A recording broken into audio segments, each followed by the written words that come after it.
Good evening, everybody. Welcome to Biblical Reflections.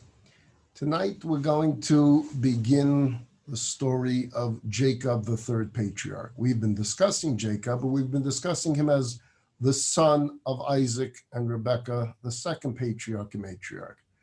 Now we begin the era of Jacob, the period of time where Jacob becomes the patriarch of the Jewish people. And we begin with his departure. Remember from our story of the last few weeks, Jacob has to run for his life. His brother Esau wants to harm him, wants to kill him. And so he has to leave. And his father and his mother both agree, Jacob, you need to go to your mother's household out of the land of Israel and find a shidduch, find a wife from her family over there. And Jacob has to leave. He has to run. And just like the story of Abraham began with a journey, the story of Jacob begins with a journey. But the difference is, by Abraham, it was an honorable journey. He was traveling to a new land, the land of Israel. He was traveling very well respected. Jacob is running for his life. Jacob doesn't have the wealth and the followers and the flock that Abraham had as he made his journey. By Jacob, he leaves Israel all alone. And he will leave Israel poor. Abraham's focus was going to be on building up the belief in monotheism in his arrival in Eretz Yisrael. Jacob's focus is going to be building the first Jewish family and building it while in exile. He leaves a place called Be'er Sheva. The very word Be'er Sheva means peace. It's a peaceful environment. And he's going to Haran. Haran in itself, the very word Haran means hostility. And he's going to a very difficult place, a difficult environment. And we're going to have to learn from the very onset of the Jewish family, as we became a Jewish family, how we survive as Jews in a hostile environment. Because it won't always be like Abraham's times. For much of our history, we're going to find ourselves in hostile environments. And we're going to need to learn to survive like Jacob in such environments. And the story of Jacob will begin, and I'll put the text up momentarily. It will begin with a dream. God's going to speak to him in a dream. It'll be the first prophecy directly to Jacob. This is him being anointed as the third patriarch of the Jewish people. So before he leaves the land of Canaan, which is the land of Israel, and he knows he's going into exile, and he knows he's going into a difficult environment. He has no idea for how long this departure will be. I doubt he had any inkling that it was going to be for 20 years. But before he leaves, he wants to make a stop. And he stops, as the Torah calls it, Ba Makom. Ba Makom means the place, capital T, the place. Not a place, but the place.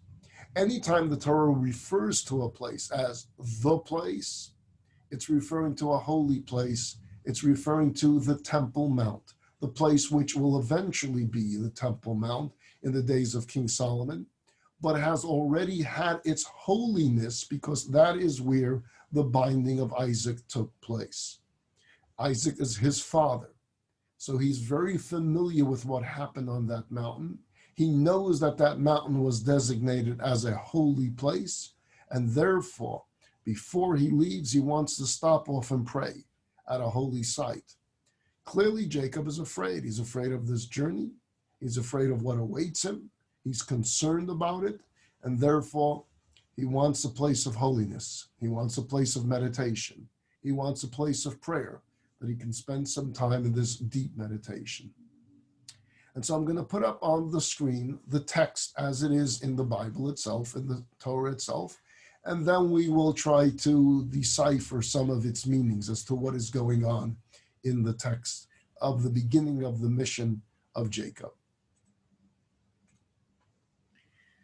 Verse number 10. And Jacob left Beersheba and he went to Haran. And he arrived at the place and lodged there because the sun had set. And he took some of the stones of the place and placed them at his head, and he lay down in that place. And he dreamed. Now you'll notice I put in bold the word behold, because it's found 3 times. And I'm going to come back to it as to why that word is used 3 times. In Hebrew, the word is vehine. So at verse 12, and he dreamed, and behold, a ladder set up on the ground, and its top reached to heaven. So he has a dream, and he sees a ladder. The ladder is on the ground, and the top is going all the way into heaven. And vehine, behold, angels of God were ascending and descending upon it. He sees on this ladder there are angels going up, and there are angels going down. Verse 13, our third behold, and behold, the Lord was standing over him. And he said, I am the Lord, the God of Abraham your father, and the God of Isaac. The land upon which you are lying, to you I will give it, and to your seed.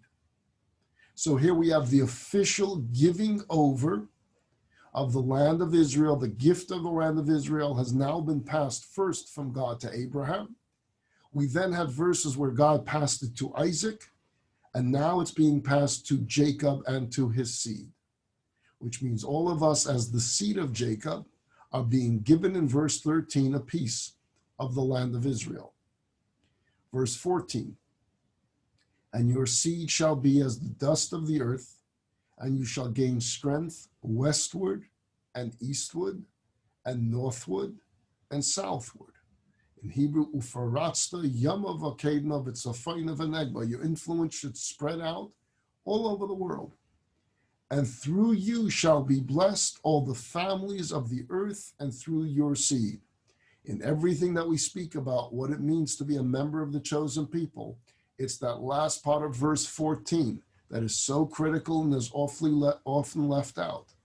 Our job is to bring blessings to all the families on the face of the earth through Jacob and through his descendants. Each and every single one of you have that responsibility to bring blessings to all the families on the face of the earth.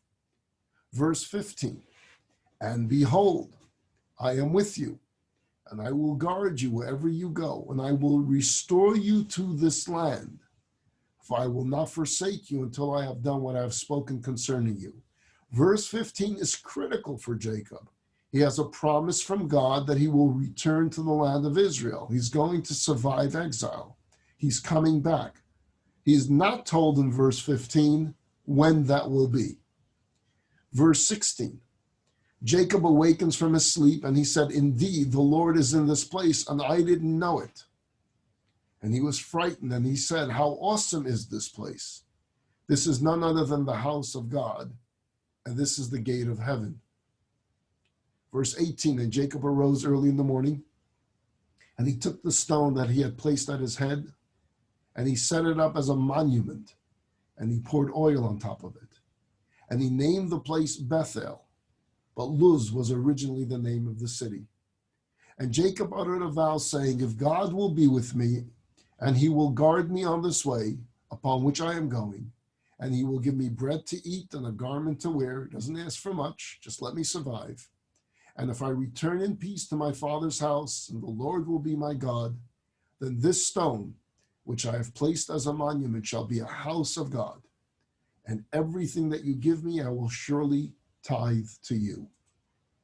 There we have the first communication of God directly to Jacob, a prophecy to Jacob, a passing of the baton to Jacob, a promise that Jacob will inherit the land of Israel, that Jacob will bring blessings to all the families on the face of the earth, and a promise for his survival.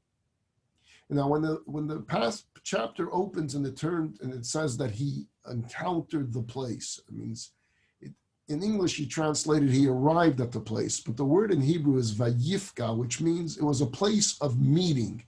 It was an encounter. It was a prayer. It was a connection. He arrives at this encounter. He encounters God there. And again, he comes there, and right away it says he goes to sleep, which is odd, because if he's going to be at a holy place in order to pray, he's not going to go to sleep.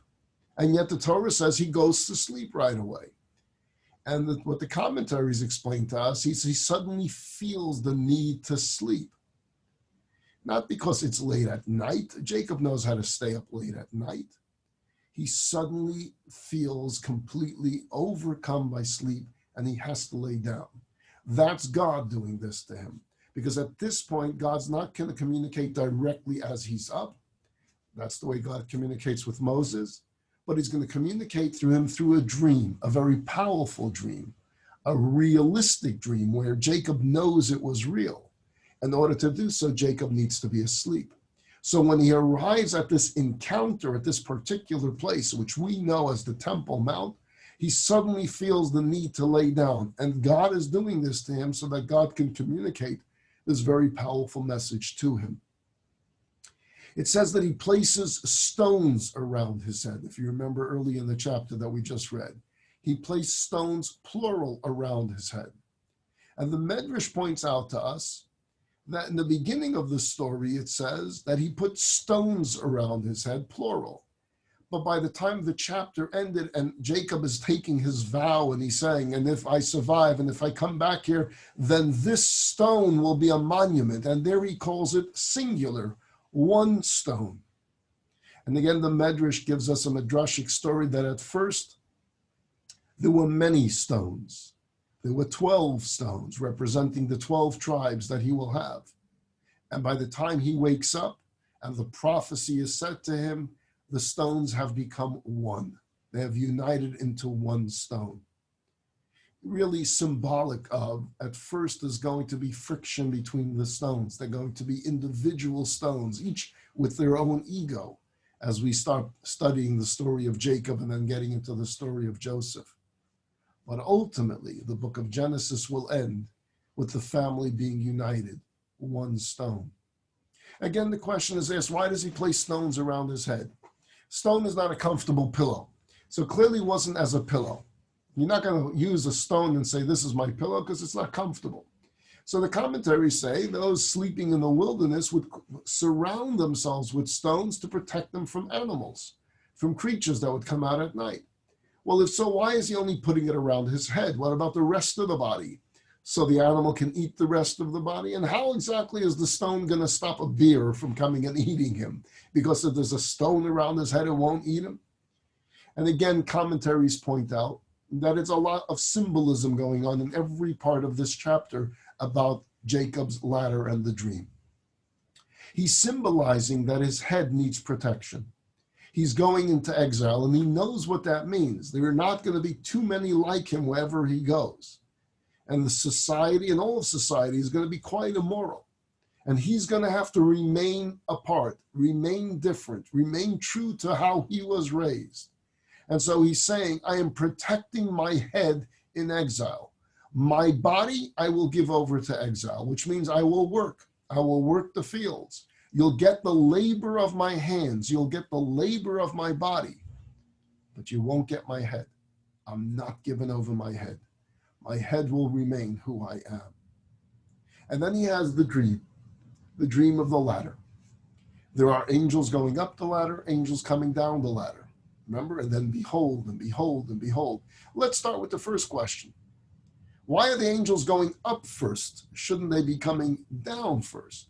If he has a dream, and there's a dream of a ladder, and there are angels on this ladder, if the angels live in heaven, shouldn't it first say angels were coming down and angels were going up? Instead, it says angels were going up and then angels were going down.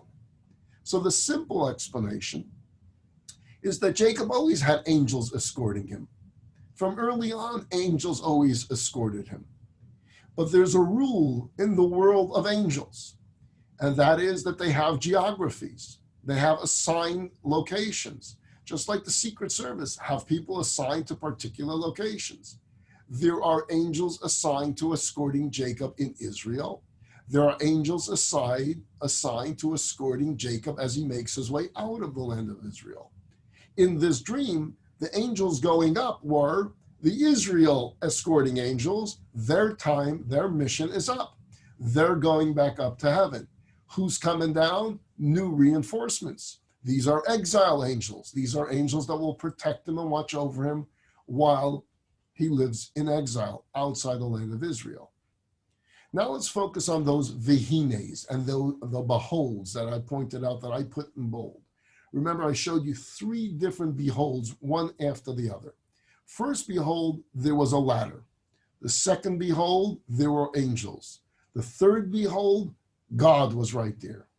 What does this mean? So I'm going to give you, again, on this dream, there's endless amount of commentaries. You're welcome to look up many, many more. I will give you just a sampling of it.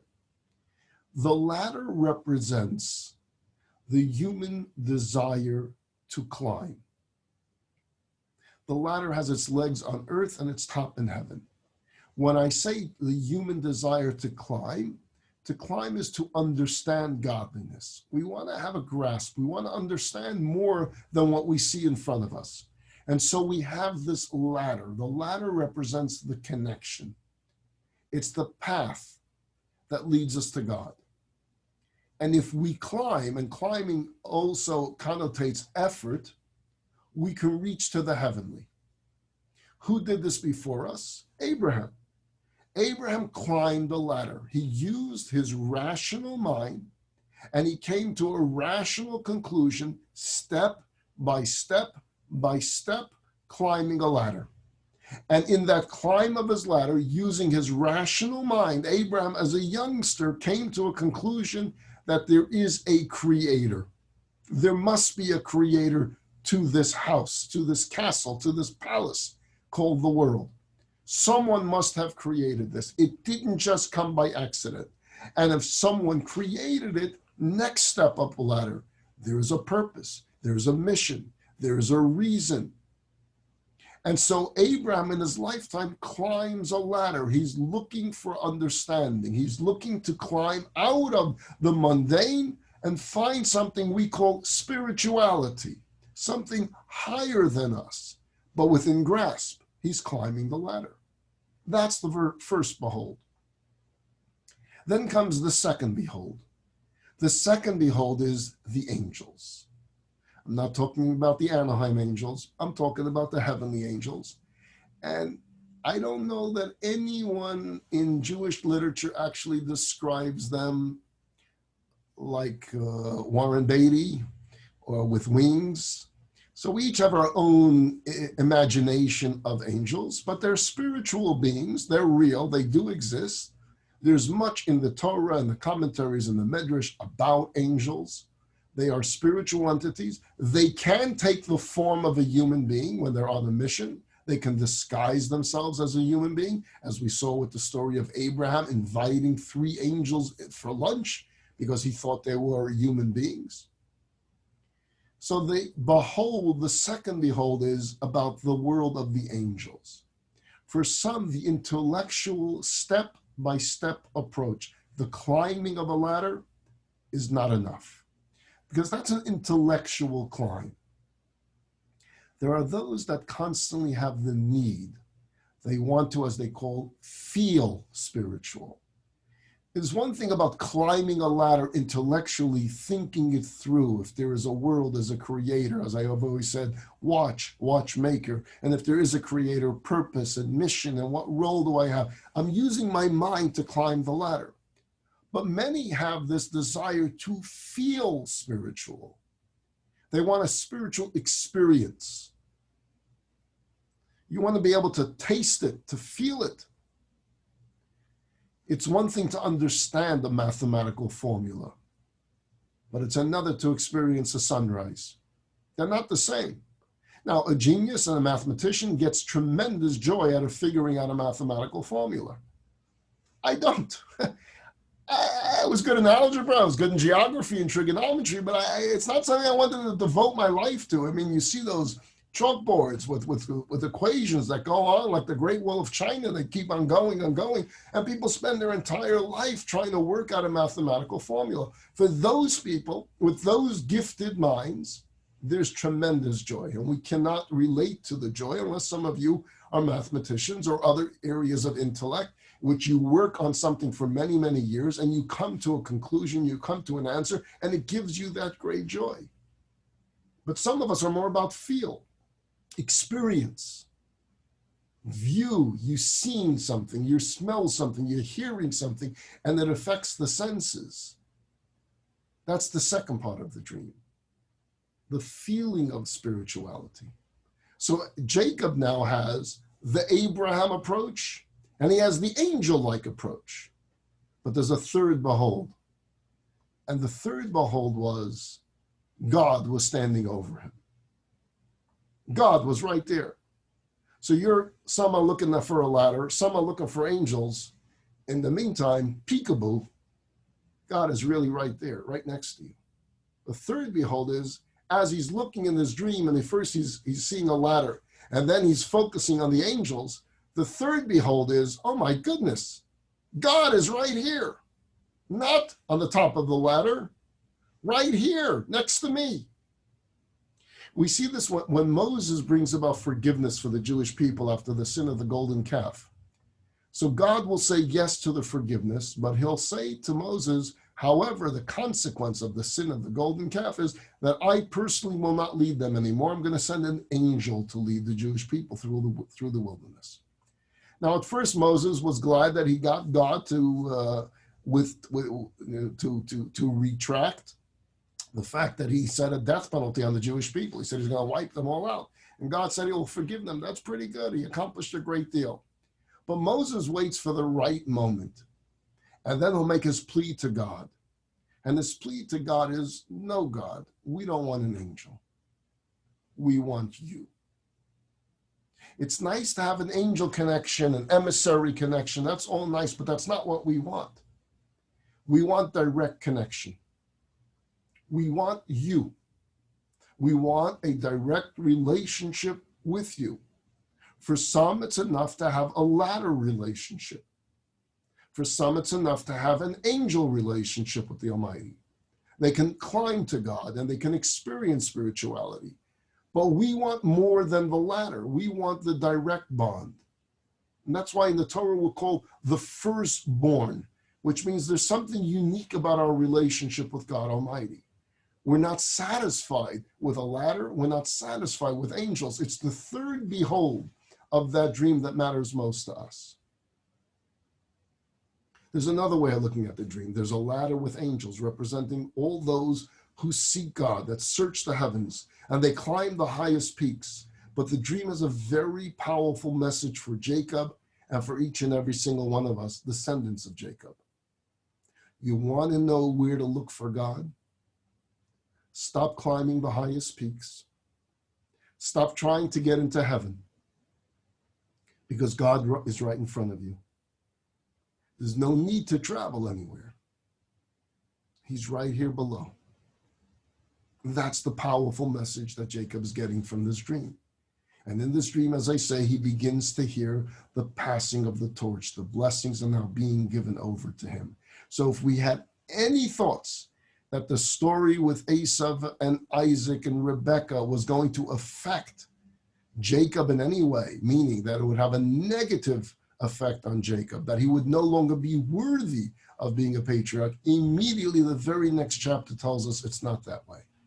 God completely understood Jacob's role in that episode and immediately comes to him and says, you're my man.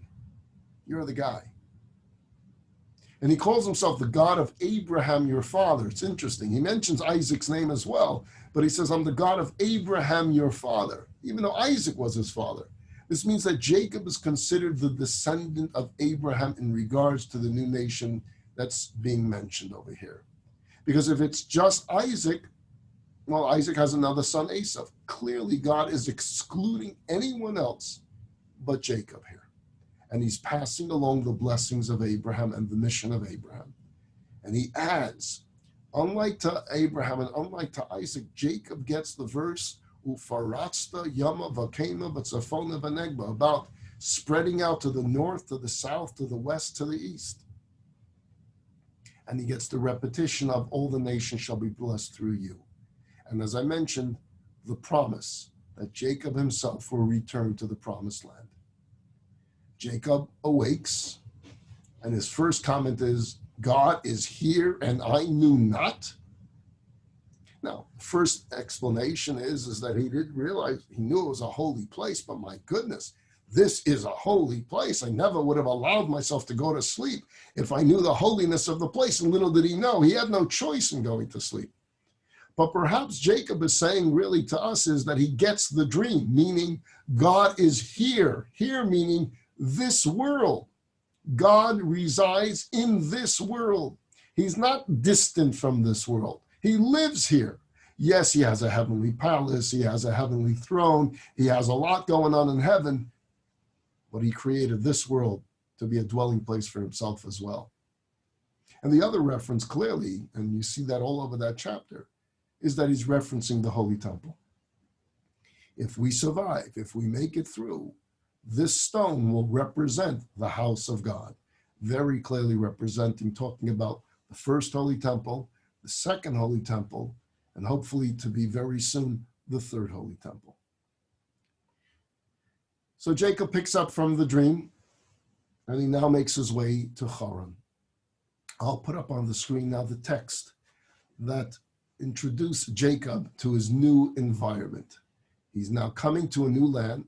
He has the GPS to take him to his mother's brother's house, his uncle.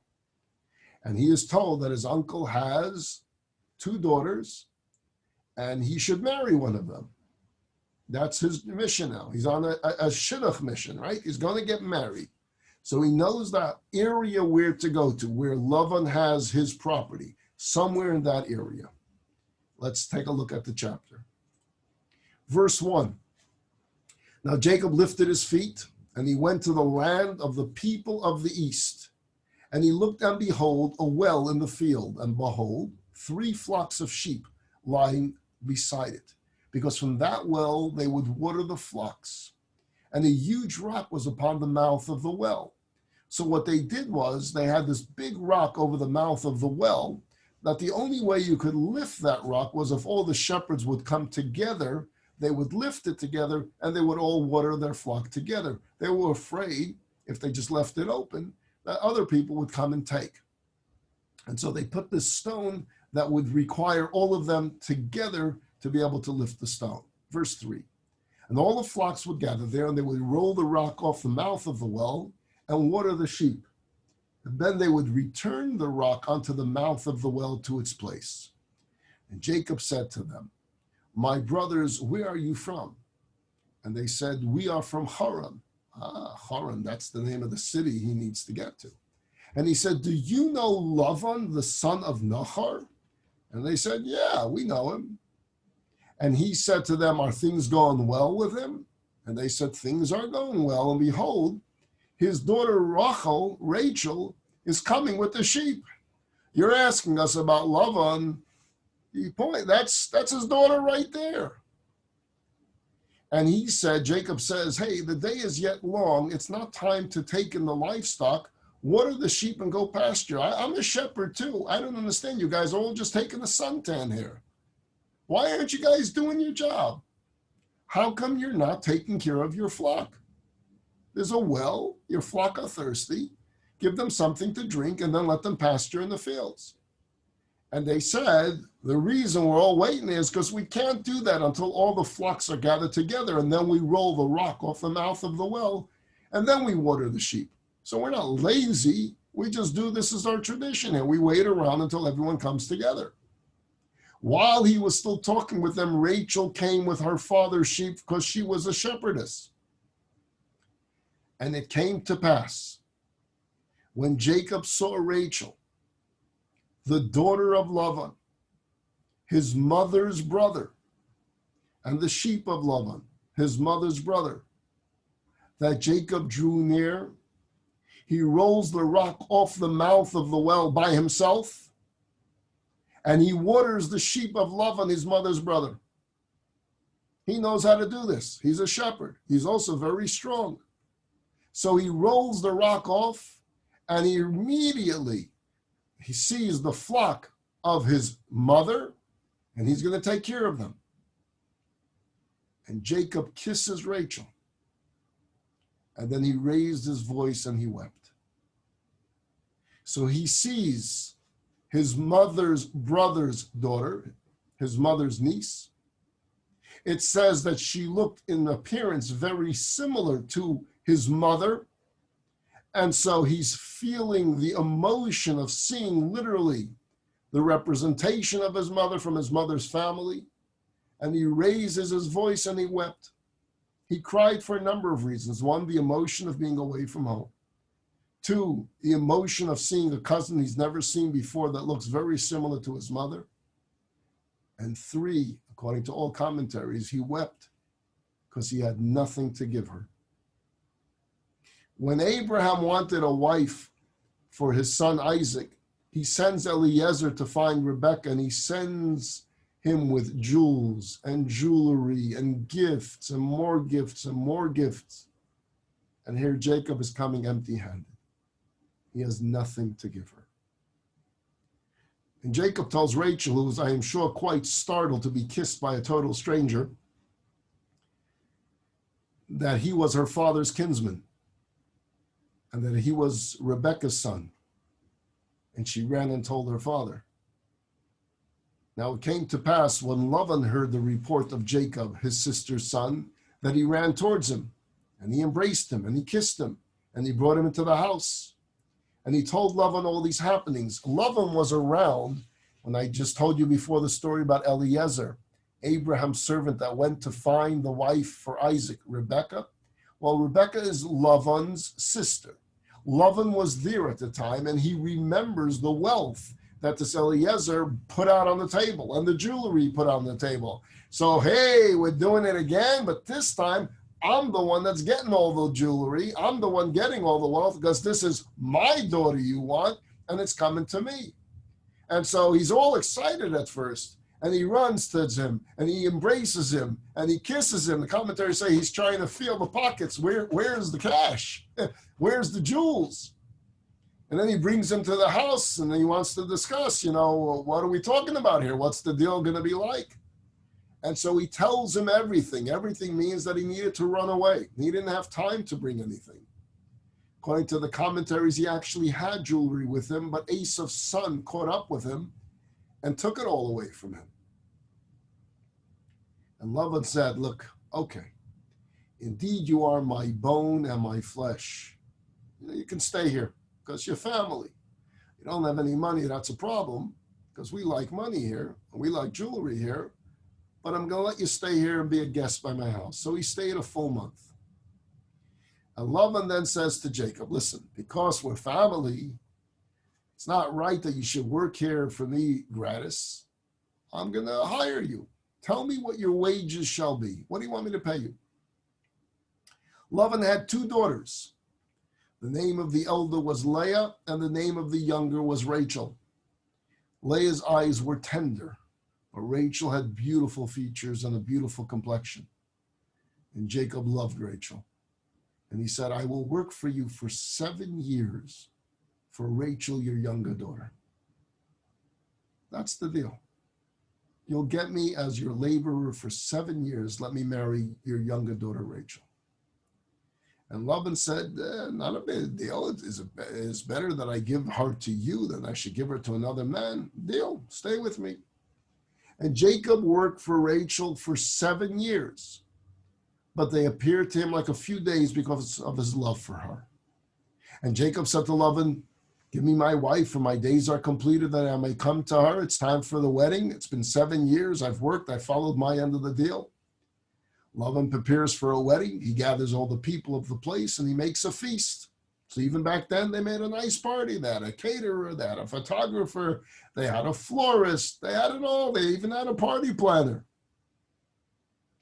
And it came to pass in the evening that Laban took his daughter Leah and he brought her to him and he came to her. So they had a chuppah at night and she had a veil on. And he didn't see her face, thinking for sure it was Rachel. And from the chuppah, they go right into the private bedroom, and they have relations. And he wakes up, and he gives a look, and he goes, what? You're not the woman I was supposed to marry. Who are you? You're Leah. You're not Rachel.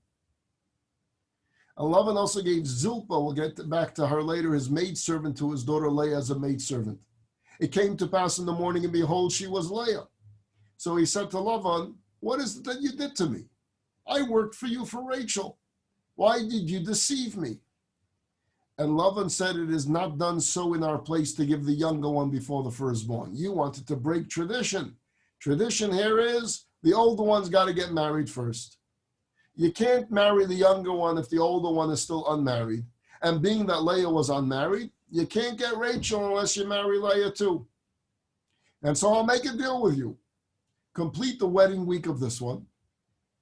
And I'll give you the other one too. That's the way he talks about his own daughters.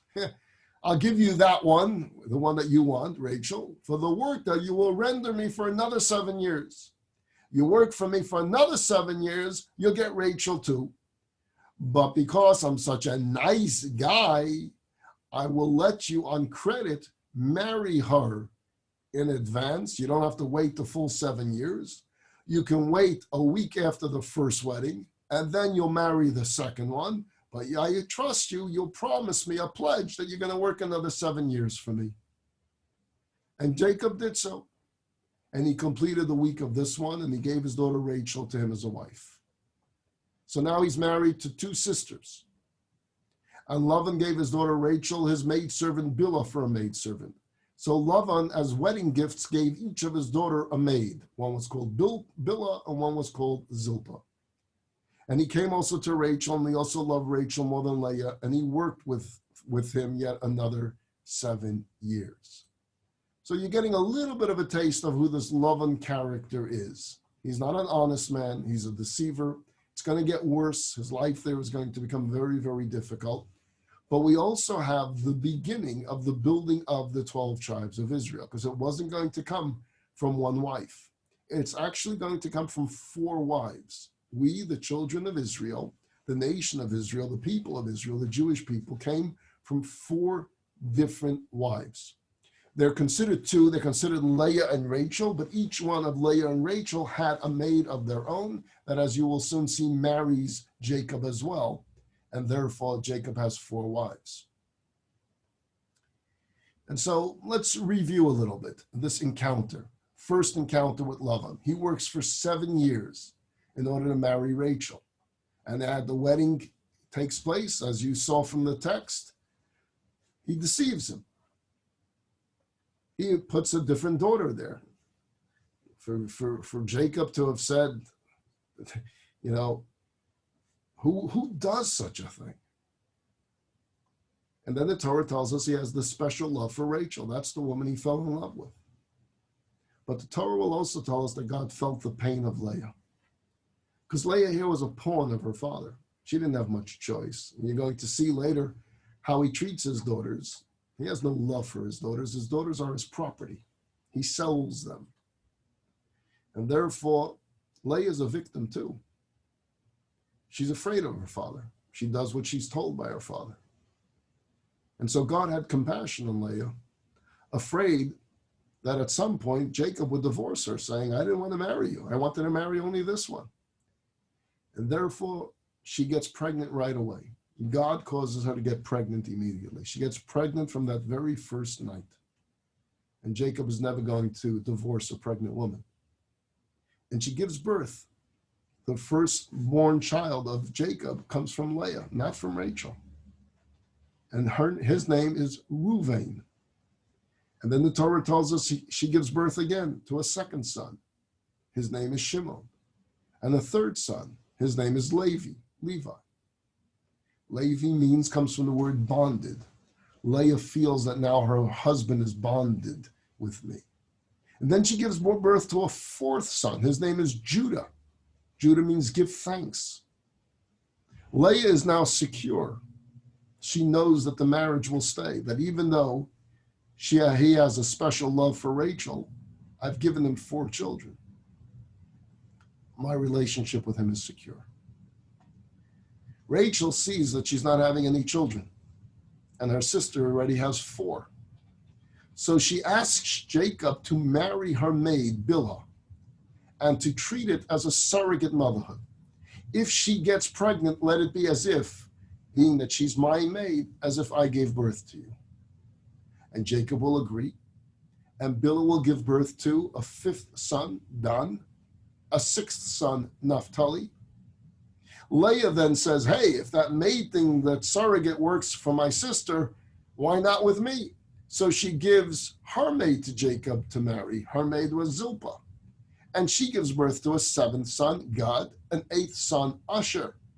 Then Leah has children again. She has Yisachar. She has Zevulun. And then she gives birth to a daughter named Dinah. We'll talk about Dinah next week. And finally, towards the end of this period of time, Rachel gives birth herself. And that's the 11th son, the 11th tribe.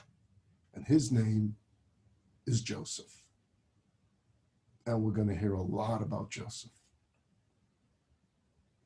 In that period of time, 20 years go by. 20 years. 14 years of him paying his debt, and 6 years that he's working on salary. And as we'll find out, that salary, he kept on getting ripped off by his father-in-law. After 20 years, after the birth of Joseph, he had had enough. He's done. He can't survive here anymore. Laban had lied to him, had cheated him, had changed his wages 100 times. There was a hatred that Laban had for Jacob. And there was a hatred and a jealousy from Laban's other children with Jacob. It was time for him to go, and he knew it. But he knew that Laban would never let him go because he was a good worker. And because God would bless the flock because of Jacob, and therefore Laban became a very wealthy man. And he treated his son-in-law and his grandchildren like slaves. And the first thing Jacob will do when he decides it's enough is he'll have a conference with his wives. He wants to know if they're on board. And they say, absolutely, absolutely. We're just slaves here. He's not our father, he's our master. We're on board with the escape. And they will, in the middle of the night, pack their stuff and leave. Jacob, his 4 wives, and his 12 children, 11 sons, and 1 daughter. They will get a 3-day head start before Laban figures out that they're gone, because they lived apart. He worked for Laban, but they didn't live right next to each other. So he had a 3-day head start in the escape. Laban finds out that Jacob escaped, and he begins pursuing him. And on the 7th day, he was able to catch up to Jacob. And he's going to cause him harm, just like Esau. Poor guy, Jacob. He has an Esau on one side, he's got a Laban on the other side, and both want to hurt him. And God appears to Laban and warns him, don't touch that man. I'm going to protect him. You don't want to mess with me. And Laban is frightened by the warning. And he meets up with the caravan, and he complains to Jacob, saying, look, I can do a lot of harm to you, but I won't, because your God came to me and warned me not to. But I have a right to complain to you. Why didn't you give me a chance to say goodbye to my own children and my own grandchildren? Why did you run away in the middle of the night like a convict without allowing a Zaidi to say goodbye to his grandchildren? And Jacob could not hold it in anymore. Why didn't I give you notice? Because you would have let me go, because you wanted to say goodbye to your grandchildren, because you treated them like you were their Zaidi. You treated them like slaves. And I'll just give you a little bit of a flavor of the text of Jacob's response. Verse 36. And Jacob was annoyed. You're coming after me. You have complaints to me. And he quarreled with Laban, and he said to Laban, what is my transgression? What is my sin that you have pursued me? For you have felt about all my things. What have you found of all the utensils of your house? Did I take anything from you? Did I take a spoon? Did I take a fork? Did I take anything from you? Put it here if you find anything in the presence of my kinsmen and your kinsmen, and let them decide between the two of us. Already 20 years have I been with you. And your sheep and your goats have not aborted, neither have I eaten the rams of your flocks. I have not brought home to you anything torn by other animals. I would suffer its loss. From my hand you would demand it. What was stolen by day and what was stolen at night was in the field by day when the heat had consumed me, the frost at night, and my sleep wandered from my eyes. You gave me not heat, you gave me not ear, you gave me nothing. This is 20 years that I've spent in your house. I served you for 14 years for your 2 daughters and 6 years for your animals, and you changed my wages 10 times. Had not the God of my father, the God of Abraham, and the fear of Isaac been for me, you would now have sent me away empty-handed. God has seen my affliction and the toil of my hands, and he reproved you last night. And Laban answers to Jacob and says, as only thing he can say, the daughters are my daughters, the sons are my sons, the animals are my animals, everything you see is mine. Now what would I do to these daughters of mine today, or to their children who they have borne? So now come, let us form a covenant, you and I, and may he be a witness between me and you. Jacob took a stone and set it up as a monument, and Jacob said to his kinsmen, gather stones, and they took stones and they made a pile, and they ate there by the pile. Laban called it Yegar Sadusa, but Jacob called it Galeed. And Laban said, the pile is a witness between me and you today. Therefore he called it Galeed, which means this pile is a witness. And Mitzvah, because he said, may the Lord look between me and you when we are hidden from each other. If you afflict my daughters, if you take wives in addition to my daughters, when no one is with us, behold, God is a witness between me and you. And Laban said to Jacob, behold this pile and behold this monument which I have cast between me and you. This pile is a witness, and this monument is a witness, that I will not pass this pile to go to you, and you shall not pass this pile and this monument to come to me to do me harm. It's a separation of eternity. We're never going to see each other again. I won't pass this pile, you don't pass this pile. May the God of Abraham and the God of Nahor judge between us, the God of their father. And Jacob swore by the fear of his father Isaac. And Jacob slaughtered a slaughtering on the mountain, and he invited his friends to eat a meal, and they ate bread, and they lodged on the mountain. And thus ends the 20 years of slavery, literally slavery, that he had by his father-in-law Laban. And so that's a 20-year, I would say, intermission of our story of last week. Our story of last week left off with Esau, right? Being infuriated. He wants to kill Jacob. He runs away. And he runs away to Laban, and that's where he is for 20 years. But now he has to run from Laban. And he wants to go back home. Remember, his mother said, I will send for you when his wrath calms down. No messenger ever came, which tells us his wrath never calmed down. It's still not safe to come home, but I'm not staying there anymore. I'm not staying with Laban. I'll take my chances with Esau. If I die, I die, but I'm not staying by Laban anymore. I can't do this. And Jacob finally reaches that point where enough is enough. I've taken enough abuse from you, and I'm not going to take it anymore. So he's coming home. And now his focus has to be not Laban anymore. Now he has to deal with Esau. Because remember, when he left penniless. But now he's coming back with wives, with children, with flock, with wealth. Yeah, this is something Esau's going to see and Esau's going to want. And Esau has an army of his own. And so his attention is going to focus now on Esau. What does he do? And the confrontation that will take place between Jacob and Esau, the first time they will meet since after the story of the birthright of the blessings. And that's our focus going to be next week, the confrontation with Esau. There's going to be something called the wrestling with the angel that takes place with Jacob prior to the confrontation with Esau. And then after that, we're going to talk about Dinah, the abduction of Dinah, the war with Shechem, and then we're going to get to the passing of Rachel and the story of Joseph. So we got a journey to go. Everyone have a wonderful week. I'll see you Wednesday at 12:30 as we study from the book of Deuteronomy. And I'll see you next Monday at 7:30. Have a great week, everyone. Stay safe and stay healthy.